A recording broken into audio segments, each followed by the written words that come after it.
Good morning, this is Mami Sarah. Welcome to my mini vlog. So hello guys, lakad-lakad tayo kasi may naispatan tayong mga madadayang tao.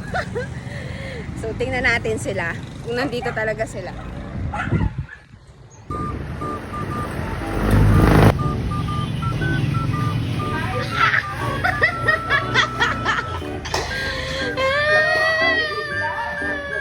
Sabi ko na ho, pagtas ko, waralaan na kaya pala.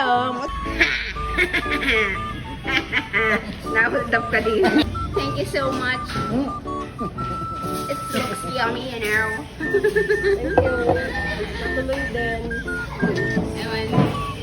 Ate. Thank you, Bon. Kuya Butch. Salamat. Umayos ka.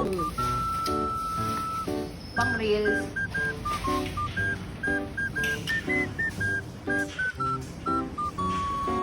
So, nag-lunch po kami sa baba. Ang lunch time po ito. Pag-akit ko po sa office, warala na sila. Kaya pala biglang nawarala. At maurumong dito sa Shenaluz. Tapos, out of nowhere, biglang nagtawag si Ate Joelyn. Sabi daw, Sarah, hulaan mo kung nasaan kami. Masta nasa Shenaluz pala. Kala nindo day ako paspas ha. Agad-agad, walang susbaliwus. Talagang naggora agad ako dito. Alam ko ng librito ni Kuya Butch Kaya thank you so much Kuya Butch. Sa 11 na sinabi mo, nagkatotoo din ang pang 11. Thank you so much. Halo. Talaga naman si Kuya Butch, walang mintis. Thank you so much. Yan po si Kuya Butch, ang aking katrabaho. So hanggang dito na lang. See you on my next video. Paalam.